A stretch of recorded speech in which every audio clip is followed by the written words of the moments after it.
ഇന്ത്യയെ വെട്ടിമുറിക്കും, ചിക്കനൊക്കെ വെട്ടിമുറിക്കും.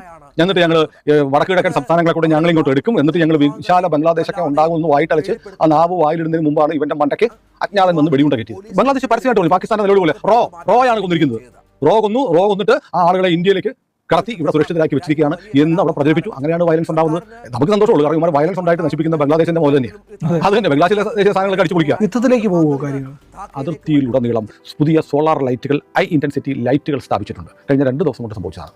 അതിർത്തിയിൽ വ്യാപകമായി രാത്രിയെ പകലാക്കുന്ന തരത്തിലുള്ള ലൈറ്റുകൾ, കൂടുതലും സോളാർ ലൈറ്റുകൾ സ്ഥാപിച്ചു. അതിർത്തിയിൽ രാത്രി ഇല്ല, ഇപ്പോൾ വെളിച്ചമാണ്. ഏതാണ്ട് 1000 പുതിയ സ്കാനറുകൾ വെച്ചിട്ടുണ്ട്. അതിർത്തി മേഖലകളിൽ സംശയാസ്പദമായി കാണുന്ന ആളുകളിലൊക്കെ വിരലടയാളം, ഐറിസ്, കണ്ണിന്റെ പരിശോധനയൊക്കെ നടത്താൻ പറ്റുന്ന 1000 സ്കാനറുകൾ വെച്ചിരിക്കുന്നു. പട്രോളിംഗ് സംഘത്തിലെ 5000 സൈനികർക്ക് നൈറ്റ് വിഷൻ സംവിധാനമുള്ള ബോഡി ക്യാമറകൾ കൊടുത്തിരിക്കുന്നു. ശരീരത്തിൽ ക്യാമറകൾ വെച്ചിരിക്കുന്നത്, അത് വൈഫൈ വഴി, വയർലെസ് വഴി കൺട്രോൾ സെന്ററിലേക്ക് കിട്ടുന്ന തരത്തിലുള്ള ക്യാമറകൾ 5000 എണ്ണം പെട്ടെന്ന് തന്നെ അതിർത്തിയിലെ BSFകാർ കൊടുത്തു.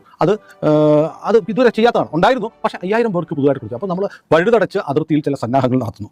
പിന്നെ സ്മാർട്ട് ഫെൻസിങ് അതിവേഗം നടത്തുന്നു. അതായത് ആന്റി കട്ടിങ്, ആന്റി ക്ലൈമ്പിംഗ്, മുറിക്കാനും അതിന്മേൽ കയറാനും പറ്റാത്ത ഫെൻസിങ് നടക്കുന്നുണ്ട്. ബംഗ്ലാദേശ് അല്ലെന്നേ ജമാഅത്തെ ഇസ്ലാമി കണ്ടില്ലേ, ഒരു മനുഷ്യൻ, അയാളുടെ പേര് ദീപു ചന്ദ്രദാസ്.